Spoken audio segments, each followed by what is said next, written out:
Welcome to another episode of Tempo Talks on Culturally F. I'm your host, Tempo, and today we're continuing our conversations with the cast of the hit show Aggretsuko. Today we're talking to Jamison Boaz. Hello, Jameson. Hello, hello. So would you mind introducing yourself for those not in the know? Yeah, sure. My name is Jamison Boaz. I'm the voice of death metal Retsuko and Aggretsuko. I've been zombies in Resident Evil games. I've been in the Gundam series. Thunderbolt was one of them. I played Hoover. Got a bunch of other cool stuff coming out that I can't talk about yet, but that's kind of par for the course.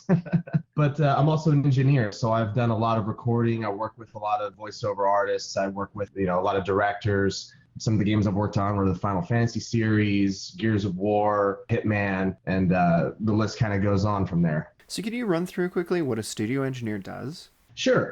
So basically, when you go into the recording studio, you have a control room and then you have the booth. So the voice actor is always in the booth with the microphone and the headphones on, reading off the script or matching, what they see on a TV screen for, animation. My job is to make sure that all that stuff works, first of all.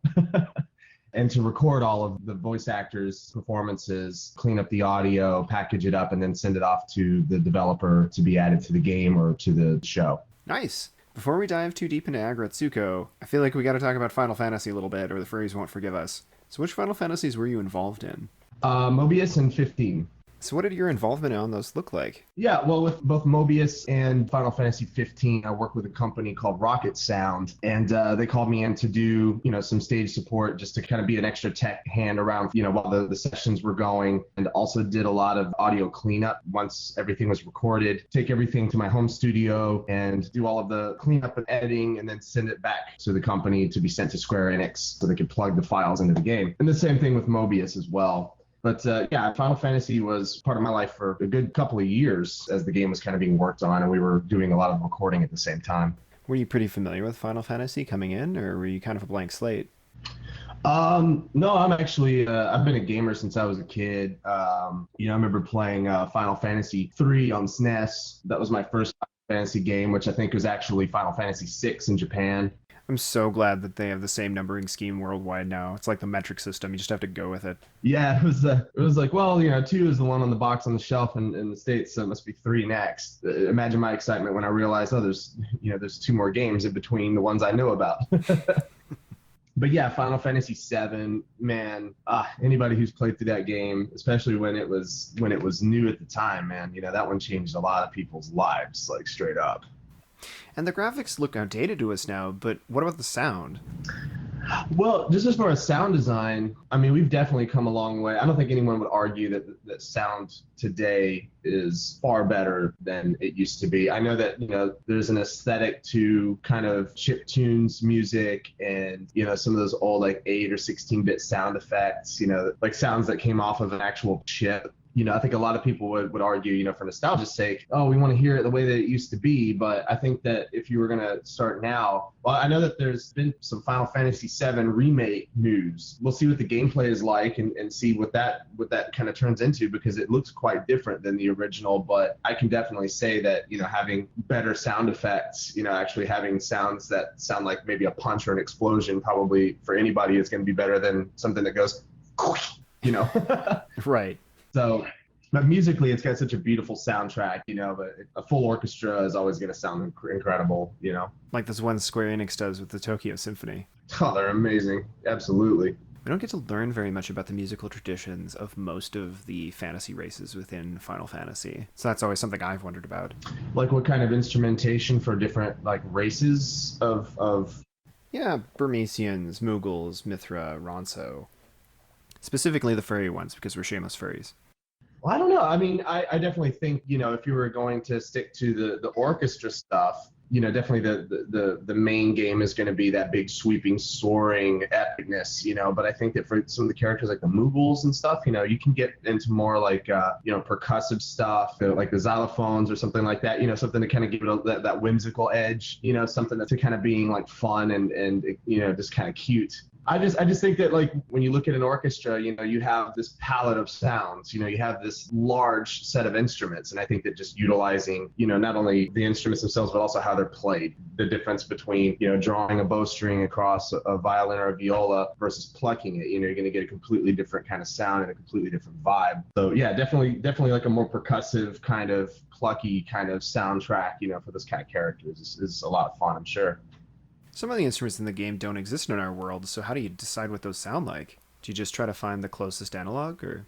Well, yeah, I think so. I mean, when you look at a character playing, a fantasy instrument that maybe necessarily doesn't exist in a game world, sometimes you have to draw that back to reality. Like, well, it's a fantasy instrument, but what does it actually sound like? Maybe it actually does sound like, some kind of stringed instrument being plucked, or maybe it sounds like, a mallet instrument, or maybe it doesn't at all. Maybe it looks like some kind of little harp, but it actually sustains and sings like a guitar string. There's always kind of a creative side of it that, maybe we don't think about until someone shows us something new. And I think that's the excitement of creativity. It's like, oh, I'm looking at a thing. What should it sound like? You get something maybe different, but it makes sense. Those kind of sound design elements like that would, that's kind of the fun of it, is kind of playing with expectations. And when you're talking about a non-human species, there's an element of physicality that comes into it too, like maybe the Ronso or the Baga being all burly, play those big Japanese drums that you have to hit with batons. Oh, the Taiko? Oh, I'm not even really sure, to be honest. Maybe they play 7-string guitars. You never be surprised, maybe when a red panda starts singing death metal. How did you end up getting involved in Aggretsuko? Well, like I said, I've been an engineer in the industry for a while, and my first game I ever worked on was Resident Evil 6. And yeah, literally, I had never done anything like that before, and I was actually starting to look for another career path. And then my friend just calls me up and says, "Hey man, my friend's building a studio and we're going to work on a game, and wanted to know if you'd want to be on it. We think it'd be a good opportunity for you." And I was like, "Oh, well, cool. Well, who's the friend?" And they're like, "Ruben Langdon." I was like, "I'm listening." And then the next thing I was like, "What game was it?" And he was like, "It's Resident Evil." And I was like, cold sweat. I was like, how am I going to do this? I don't even know what I'm doing. But I came in, got the job done, and ended up working for the company. They ended up hiring me full time, and I worked with all the voice actors on that game and a lot of other games. And, Patrick Seitz is in everything.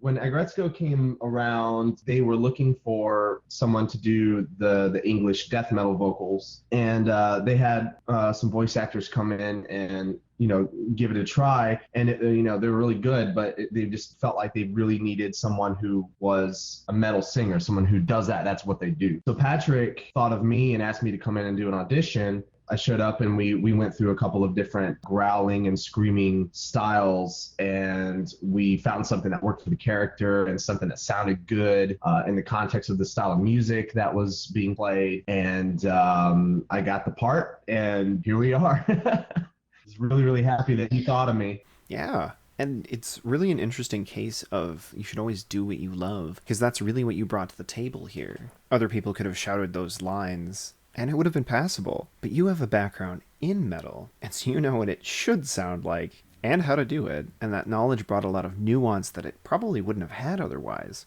It made it really authentic, and clearly that authenticity paid off, given that actual metal fans like the show. And it's really cool that you came from voice acting from the technical side. From what I've seen, that's not the common route. It seems to be people who studied acting. Yeah, well, that's kind of the thing, is I was always in the studio recording, or I was maybe somewhere else in the building doing something else, and they needed like another soldier or another zombie or something, for whatever. And that's when I never really thought about doing any of that kind of stuff. But then, they would just be like, "Oh, well, Jameson's around, he'll yell and scream." And, I'd come in and I'd be like, yeah, I want to be a zombie or a soldier, and video games cool. So I always did like the background characters, but I was never an actor. I'm just like a guy who yells a lot. Kind of after doing some of those background characters and stuff, I'm a huge fan of Berserk, and I engineered for Resident Evil Revelations, which was directed by Stephanie Shea, and through that process, Stephanie and I became friends. And when Berserk the movies came out, she directed them and recorded a lot of them. She and Michael Sinterniklaas, and they know that I'm the biggest fan of Berserk ever. I think I already had a Brand of Sacrifice tattoo on my neck, and she sat next to me and saw that like every day. So when that movie came out, she called me in just to play like 50 different guys who die in 50 different ways, and some of the apostle demons at the end of it. And I like I said, I'm not really a voice actor. I didn't go to any kind of acting class or follow acting or pursue acting whatsoever. But I think that just people know how much I love it, and I'm passionate about voice because I'm a singer, and I'm very passionate about the voiceover world because I just love working with the actors. I just think they're amazing, and I've just been getting little opportunities here and there, and the more opportunities I get, the more I grow, and have been handed some bigger parts. Later on, having a character that doesn't die in the first 5 seconds that he's introduced is a big deal. Dude, you have like the most metal job ever. You just die over and over.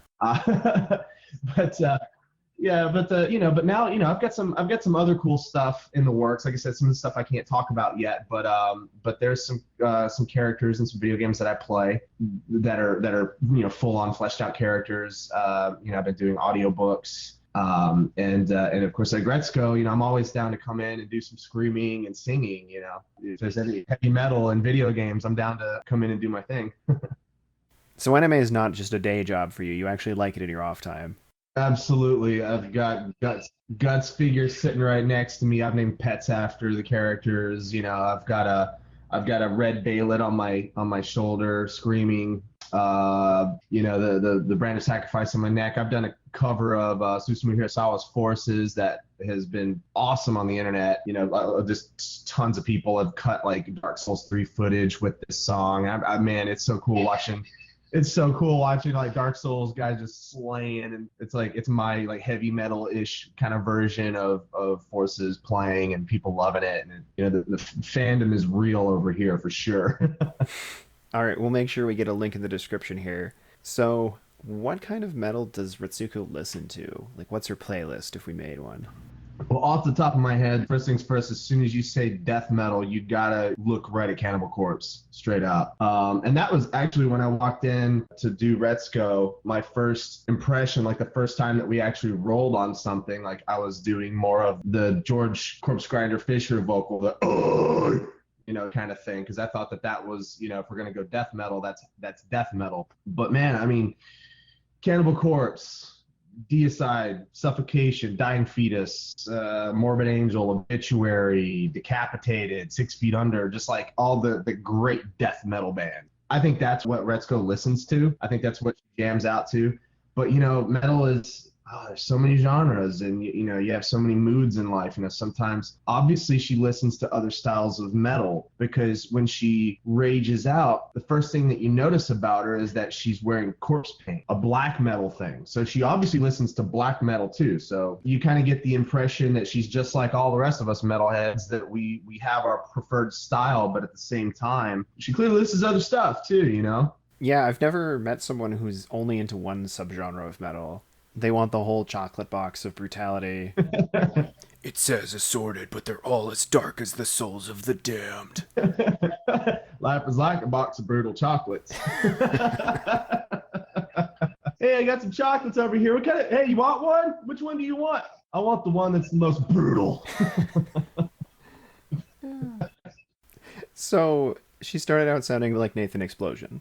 Yeah, which is directly pulled from George Fisher of Cannibal Corpse too. So it's that guttural, full-on kind of sound, and also with the speed of what they were doing, I think that would have been a perfect style too, because he does the rapid fire, super fast stuff. Cannibal Corpse is blazingly fast, Which is important with the quick cutaways they do. You need to rattle it off.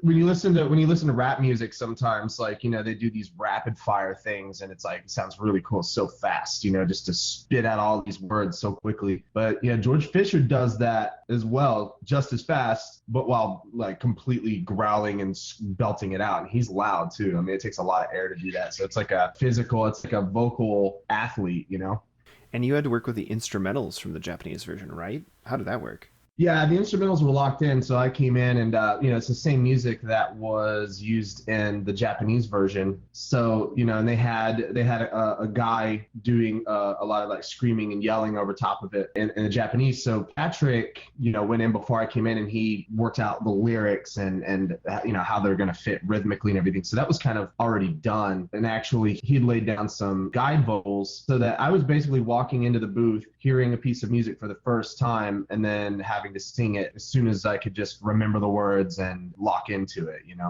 It's pretty impressive. If you think about how most of us learn songs, we just hear them over and over and over. It might take me 6 months to learn all the words to a song, even one I really like. So what are your thoughts on music liked by other characters? We know that Haida listens to music. Is Haida listening to punk? What is he listening to?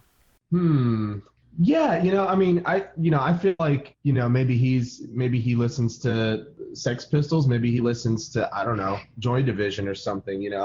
He's definitely got some attitude on him, so he's not, like one of the more conformist office workers that maybe play by the rules. But that's, I think, why he likes Retsuko. They kind of are they're on that same page somehow. Maybe he's sitting at home listening to, some Swedish mellow death. Oh God, what's the Retsuko's boyfriend's name? It's escaped me. It's too similar to Retsuko. It's Risasuke. Risasuke, yes. Risasuke, I think he listens to Enya. He plays it for his houseplants. Yeah, and that's great. Like his plants will grow and be healthy and relaxed. And I think that keeps him. It gives him something easy to listen to, nothing too challenging. And who can say how his plants grow? Not Retsuko. Only time. Well, definitely Retsuko's friends are listening to death metal now. Maybe they didn't in the beginning. That's a big deal too. I think that if you're going to hang out with a group of metalheads, they're probably just going to sit around talking about all the bands they listen to and showing each other new bands, new music. And it's like baseball cards. You're talking about it, you're trading, and you're sharing these experiences. And I think it's so cool that she met a couple of her friends at her office that maybe they kind of avoided each other, and then they find out that they actually get along. And not only that, but then they get together and they kind of join in with her in that world, or maybe she felt like she couldn't share that with somebody, and then she had some friends where she could just be herself. And I'm sure that when you watch someone being in their comfort zone or stepping out of their comfort zone to be who they are, it has to change your aspect on like who that person is. It shows you a deeper side of them, and I think that's kind of what happened in the show. Well, music lets us open up. There's something really genuine to liking music. You get this connection with the artist. You're feeling what they're feeling. The singer, the guitarist, the drummer, whoever, has to be feeling that emotion a little bit at least to play that honestly, to play that well, to play in a way that we respond to. The best music connects us to something we all share, something universal. I think that inherently, human beings are very similar. We have the same emotions, like different things trigger us in different ways. But what it really comes down to is, when you watch someone who is feeling something deeply, I think that we can instantly relate to that, which is probably why we like watching TV shows and movies. We're watching characters go through situations and how they emotionally respond to it, and even in moments of say that the Matrix, when Neo first busted out and saw the code and started kicking ass, like you felt it. You felt it for him, So when you see musicians on stage doing what they love and they're playing, they're rocking out, they're just jamming, you got to connect to that. You got to feel that in a way, unless you just absolutely cannot stand style music. But I think that generally speaking, people walk into a room and see some kind of musical performance where the artist is just absolutely killing it, and you have to look at it and be like, oh yeah, that's what they're all about. Well, and enthusiasm is its own kind of charisma. Yes. YouTube's full of videos of people who are compelling because they're enthusiastic. You might not even like the game they're playing or whatever, but you want to watch them play it because they're so into it.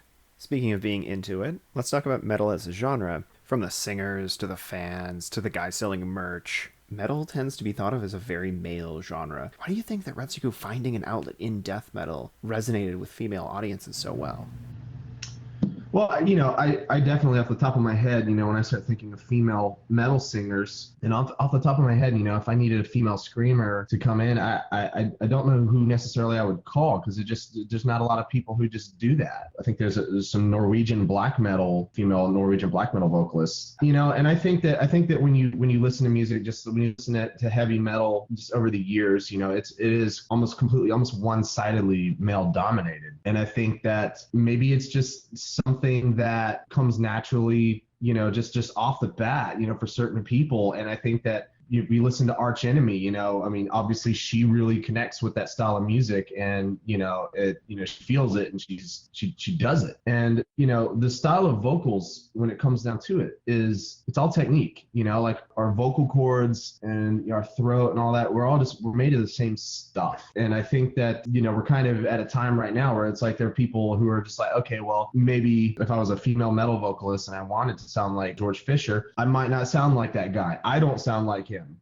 because he's like a foot taller than me with a chest the size of a truck bumper. I'm just not going to sound like him. My body's kind of industrial noise, just the sound of the machine that is what makes me up, makes a certain sound, and there's all these awesome female metal vocalists who are predominant now or coming out, into the scene and killing it, and I think that, with Retsuko's case, I think that, she deals with so much frustration that kind of violent style of music, for her, it's a way out. It's a way to let all that stuff out and to get those frustrations out, and just kind of stay in touch with who she is, because even if she's at work getting beaten down by her boss, she still has that mic in her purse, and she knows that mic is in her purse. And music helps us explore who we are too, and find our true selves. Yes. It's a very valuable thing emotionally to know that someone else has had that feeling before, strongly enough to put it in a song. That's why you never find anybody who says, oh, music, I never got into music. Yeah. I think I met one person one time that said they don't like music, and I kind of just kept walking. I was like, I don't want to know your true self. So why do you think everybody responds to music? Well, life is rhythm, straight up. You're alive because your heart's beating. When something excites you or frightens you, your adrenaline kicks in, your heart speeds up. You get that rush. But when you're relaxed, your heartbeat slows down. So music being just, it's all, from the beginning of time, the first instruments were probably percussion instruments and human voice. So we are musical creatures, to our core. Our heart is beating. And even though we're speaking to each other right now, the pitch of my voice is changing. Our voice goes up and down. We're singing to each other right now. Think about it. We're not, what constitutes whether or not we're just speaking or singing? Is it because there's not music going on or something? It's like we're kind of always using that same technique, to speak to each other. And honestly, when I try to help people do metal vocals, the way to show them what part of your body to use to make those sounds, a lot of times it's like, do you know that feeling when someone tells you, hey, you need to work all weekend, overtime, hope you don't have any plans, and you go, ugh. Like that sound is what turns into, adding more air to it. So, I mean, really, music and everything that we do, it's not like there's two sides, like really music is everything and it's everywhere, so I think that that's why we attach to it so much. And, when you listen to music that's faster, your heartbeat speeds up too. I used to notice when I was a teenager, I used to listen to a lot of music in the car when my dad was driving us somewhere, and I would put on Pantera. My dad would drive a little faster. So we do respond, he doesn't even really listen to that kind of music at all, really, but there's something very physiological and psychological that happens, with music. And I think that it's just a matter of us latching onto what our natural rhythm is and then seeking more of that out. Whether he was getting into it or he just wanted to get there sooner so he could turn it off. Oh yeah, From then on, whenever you wanted him to drive faster, you just played Pantera. If you speed up enough, maybe the clock will slow down. So the specific choice of picking death metal with its growl, that it's a really unusual choice for an anime. That was good, by the way. We'll give credit to your PSA. Yeah. So, the primal sound of death metal, how do you think that plays into the fact that these are animal characters? One of the main themes of Aggretsuko is the tension between the public self and the private self. What about death metal and these animal characters speak to the frustration inherent in being an animal in polite society, and in particular within the really unnatural habitat of the corporate world? When I started watching the show and getting an idea, once the characters are introduced, you get this sense that, well, at least I walked away with this sense of the animals. I feel like it's just a perfect visual representation of just how different everyone is. How much everyone is, has different kind of aspirations. People have different goals. People are driven by different things. Some people can handle certain things and some people can't. When you're watching the show, you see a lot of different characters, being taken over with emotion for things that other characters don't seem to really be bothered by, and you see characters, dealing with their emotions in ways that certain characters, that just would never do that. And I just honestly kind of feel like it was a perfect example of, the modern corporate workplace versus individuality, because you kind of can't work for a big corporation and really be very much an individual. When I worked for corporate retail jobs when I was younger, it's like you have to wear the same shirt as everybody else. You have to wear a certain kind of pants. You have to have a name tag. You have to do all this stuff. It's when you walk into work, nothing is about you. It's all about the company. It's all about making money. It's all about the reason the company exists in the first place. But I think that's hard for anybody that has an identity, an individual identity. It's like you really need to be able to break away from that when you're not at work, or you need to find little ways to kind of express yourself while you're there, whether it's maybe I'm just going to get away with something I can do with my hair or something like that, or maybe it's just the way that I talk to my fellow employees, But I felt like it made the picture a little more stark of that difficult transition into, working in a corporate office, when really what you want to do is go be a metal singer or, be a fitness buff. Protein Guy is living his best life. He is. And that's why he comes off as being this guru, and he doesn't even have to say any other words but protein, and everyone gets him. He's kind of like the perfect example of what everybody kind of wants to be, how everybody wants to live, for that one thing that you love more than anything else, the thing you're passionate about, to be who you are completely. And Patrick did such an amazing job at saying protein in all these different ways. It's like I am Groot. Yeah. So you can literally tell what he meant by the way he said protein. So I'm always interested in what gets carried over and what gets left behind in a translation in an anime. How much did the Japanese track inform your performance? Well, I listened to it a little bit for kind of timing purposes, and checked it out. But I knew that going in, what I was hearing was not what I was going to do, just because what I was hearing was more, the guy was kind of just yelling really loud with a lot of effects on the voice. One of the things that, whenever I play these characters in games, these like side characters and stuff, a lot of times, like I said, they die constantly. So I might be in the vocal booth for like 3 hours screaming and dying and getting shot and God knows what. But to do that, there's, and to sing, metal, there's a technique that you can sound like you're just ripping your throat out, but you're not really. Not that it's easy on your body to do, but it's more of like an air-controlled diaphragm thing from the chest, and you're not actually feeling your throat just getting shredded. So when I went in, I knew that I was going to do one of a few different, like just maybe 2 or 3 vocal styles. We would try them out and see which one worked the best. My kind of natural sound is, more than joy. This is kind of the way I sound, when I do that stuff. So I was pretty sure that it was just going to be a matter of deciding what pitch it was going to be. So we looked at the Japanese version, and then, I listened to Patrick's guide tracks that he did, and then kind of just applied what I did. At first, I was going too low. He goes, kind of thing. And then it ended up being like, what you ended up hearing in the show, which was, yo! like kind of a higher voice. So I kind of had an idea of like, just because of the style of music that I make, and Patrick is familiar with my music as well. We kind of had an idea, of what I would be able to bring to the table, and what would probably work best for the character. Okay, obviously we've got to pause the interview right here because we've made an omission, because any Retsuko playlist would be incomplete without you. So what's your most Retsuko song? God,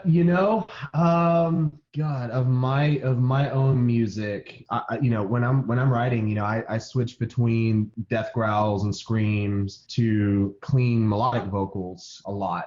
Me as a musician, I've got my own stuff that I do, my passion projects, but then, I'm also kind of a mercenary. I'm kind of a musician for hire. I've written some songs for some games that are still in development right now. It's been a big year. There's so much stuff that's coming out that I can't talk about. That's gonna make a big difference between like where I'm going and where I've been. That just means we'll have to have you back on. Absolutely. Well, maybe, who knows? Maybe there'll be a season 2, and by that time I'll have a new album out too. I don't know. Some new stuff and some games. I think that probably one of my songs, if we were to listen to my newest album, there's a song called Infinity Slave that starts the album, and I think that's a very Retsuko song. I think it's very existential. You're questioning your existence. You're kind of making peace with the fact that you are who you are, regardless of what life throws at you or what happens. And that's why I, wrote the song in the first place, Infinity Slave. To me, I was like, I'm a slave to music. I'm a slave to this creation, regardless of whether or not maybe my day job has always inspired me to go do that. But it's something that I always do regardless. And I think Retsuko could probably really relate to that. So the Aggretsuko fans have discovered your work now? Oh yes, the Retsuko fans. I was playing shows since I was like 16 years old. I've got a lot of people that have stood in front of a stage and I've performed for them, and a lot of those people have followed me all the way to this point. When the album came out, the fans of the band, bought their copies and they shared it and they posted it. Some people made videos and all this really cool stuff. But now, since Aggretsuko came out on the 20th, as soon as the show came out and people started watching it, I guess people started asking questions, who's the guy who's doing all the screaming parts? And all of a sudden, I get notifications every time someone buys a copy of the album. Ever since then, like the album sales started picking up again. So, and a lot of people were sending me messages being like, I'm here because of Retsuko, I love what you did, and your music's really good too. We really like your music. So I've made some new fans, made some new friends through Retsuko, and that's really just, I couldn't be happier with that. And we're happy to have you tangentially associated with the weirdness that is the furry fandom. And so all of our listeners should go out and buy Infinity Slave by Epsilon Zero right now, because it's basically part of the Aggretsuko canon. Yeah. I think that'd be a good one. I mean, I think that the thing is that the reason I even wrote that album and the kind of songs and the kind of lyrics I used, because at the time I was trying to answer a lot of my own questions in my own life. I think that when the show came out and I was able to watch the entire episodes and see the show, that I came in and all I really saw for the most part were just the parts where she'd get ramped up and then start screaming, and then I'd record that. But then when I sat down and watched the show, I was like, oh my God, I related so much to Retsuko. I was like, wow, she's kind of, I'm like Retsuko, I'm trying to figure things out, and my way of doing that is to turn towards music, to express myself with lyrics and the style of music. Obviously, she's going to go to the karaoke bar, get drunk, and start screaming. And I'm like, that's somewhat realistic. That's not too far from the truth.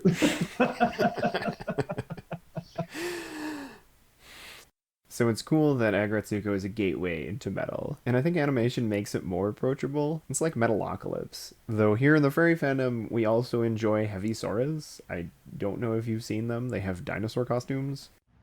I don't think so. They are a Finnish children's metal band. That's awesome. That's killer. I've sent you a link if you don't mind. Okay. Yeah, I see it right here.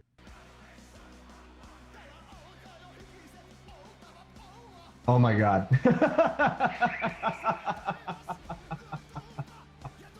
How did you survive playing a show outdoors with those suits? That is incredible. That's incredible.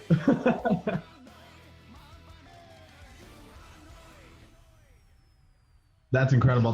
Man, I think it's great. I think, when I was a kid, I was listening to a lot of heavy metal, and I think I understood that a lot of it was fantasy, a lot of it was make-believe, a lot of it's fun. When you look at Cannibal Corpse, if you don't understand what you're watching and you listen to the lyrics and stuff, it just sounds really scary, and you probably wouldn't want to play it in front of someone that, in the wrong situation, because they'd get an opinion about it. But really, it's kind of like, if you like watching horror movies, it's all pretend, it's all make believe. It's people, it's actors pretending to go run around doing horrible things. It's not really actually happening. It's catharsis. Yeah, it's very cathartic, and I think that, like, with bands like Cannibal Corpse and stuff like that, I definitely would not let kids listen to it. But as an adult who can make these decisions and understand these things, it's not as dangerous as it's made out to be. They're family men, they're good people making really scary music. But I think that to introduce heavy metal music for its different purposes, there's a lot of bands out there that don't have anything offensive or anything like that. But the musical style it's fairly new in our culture. It's only a few decades old, and I think that to introduce different sides of it that that show that heavy metal's not evil, heavy metal's not bad. I think that's fantastic. There's you listen to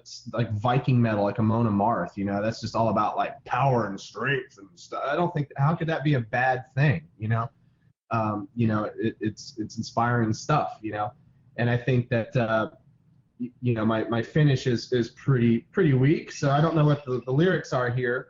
But I'm going to assume it's not going to be a situation like Rammstein where I found out what they're actually saying and I'm like, oh. But this is fantastic, and I think that introducing different styles of music to young people, or just to do something new and fun that anybody can enjoy. I mean, I think that's fantastic, and I could get behind a Hevisaurus. Absolutely. I think it's great. And I think it speaks to a larger point. And there's nothing about metal as a genre that makes it unsuitable for kids. You can have a metal song about anything. Yes. And, it works. I love it. I keep coming back to watch it more. Hevisaurus and Baby Metal. Let's do that tour. Yeah, I listened to a lot of metal when I was younger, 5, 10. But the genre's so new that it's really hard to find people who raise their kids listening to metal until now. And so I think we're going to see more of this. My roommate and I, we often will sometimes sit around and have these debates about who got into what first, how young we were, and I think it's just fun. It's all in good fun, you know what I mean? And I think that I definitely have met, very, very snobbish people in the metal scene. They're very, very snobbish, I don't think that gives a good I don't think they're a good representation of what it's really about. I don't think music inherently is about any of that kind of stuff. You know what I mean? Every single person that you meet in this world, like, you play the same song for every single one of them, they're all going to take something different away from it. It's all about our experiences. And, obviously these days, when you see, popular media and the things that are really catching fire, a lot of it is stuff that's rooted in nostalgia. A lot of it's stuff for the, late 20s and 30s crowd, I think that nostalgia is just such a powerful factor. But I think with heavy metal, like I said, it's new it's a new style of music in our culture, but at the same time, it's one that's been around long enough that most of us adults now have been exposed to it since we were kids. My mother showed me Black Sabbath when I was tiny, and my dad was listening to completely different kind of music, and I kind of naturally progressed onto the side of it was scary stuff, man, but I thought it was so cool. It was fantasy, and then when the movie Legend came out, it's very fantasy, and because it has that fantasy, that fairy tale vibe to it, you're like, oh, it's like a fairy tale movie. But when you really get down to it, it's really dark, So I mean, it's just, I think that sometimes, just the perception of things is really the most powerful thing, and to, whether you're in a horror metal band talking about taking a chainsaw to a cadaver, or whether you're wearing dinosaur suits, and rocking on stage in front of a bunch of kids. I mean, I think like inherently that music is what's kind of, allowing those styles to exist and allowing those messages to get across to the people that need it, or the people that maybe they're looking for something like that. So while we're talking about what the people need, your next album, is it going to just have a Retsuko single, or are you going to do the whole thing in character? Well, I honestly, because I relate so much to that character, and I saw the web series before I realized what this was that I was auditioning for when I came into it. I thought I was going to be like the singer of a band that's playing in the background for like, an anime concert, and like an anime show. And I knew that with Patrick Seitz, I knew that it was going to be a big show. It was going to be something really, really cool. But I didn't know that I was going to be doing like vocals for like the main character's rage mode. In a sense, like anything that I do that kind of comes from, kind of maybe, we all have those kind of like, nihilistic moments that need expressing, and rather than to be a jerk to somebody or whatever, you go and you write a song about it and get that out, and then share it with people. And rather than like rage posting on Facebook or something, people are more apt to listen to you when you create art and you put effort into it and you express yourself like that. And I think that's what Retsuko does, and I think that's why I really related to her so much. So I'm sure there will be a song that will come out naturally that will definitely speak to Retsuko, from Retsuko, because I think in a way I am Retsuko. Retsuko is me. Retsuko is all of us. And I think it's such an important character to relate to.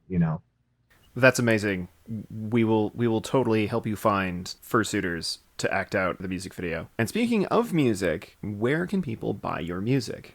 It's on Amazon Prime Music. It's on, if you're an Amazon Prime member, I think you can listen to the music there. I can give a link to you. There's a direct page I like to sell the albums on because it allows me to add extra stuff. It's on bandcamp.com. The band name is called Epsilon Zero. And on the Bandcamp page is cool because, I'm able to give people a digital, booklet with the lyrics and full album cover and a wallpaper size version of the cover for like, for a desktop wallpaper, stuff that, maybe iTunes doesn't allow you to, you can't, if you buy iTunes, you get the songs and like the little thumbnail for the album cover art, but it's not like full size, but with Bandcamp, it allows me to do stuff like that and to give people a little more than just the MP3s or whatnot. And it does have FLAC. For our BAT listeners. Yeah, but you can find it on iTunes and Spotify, and it's pretty much everywhere. And there's a lot of videos on YouTube, with the songs on it. So, it's my, kind of underground pet project. Who knows what the future holds? But for now, it's just, I'm just making music for myself and making music for people who relate to it. And, it's definitely out there. If you do search for Epsilon Zero in any of the music services that you choose to use, I think you'll probably find it there. For the record, are you interested in performing at furry conventions now that you're furry famous? Yes, I'll run out with a big death metal Retsuko mask, like wearing like a sleeveless death shirt. It's like my whole body will just look like. If looking like a panda is what you want to do, we have the technology. We have put decades of research into those. Another thing I wanted to talk about, as somebody else who's kind of like risen up through fandom, I've really found that the conventional wisdom that you shouldn't meet your heroes is kind of wrong. The heroes I have met have largely been super cool.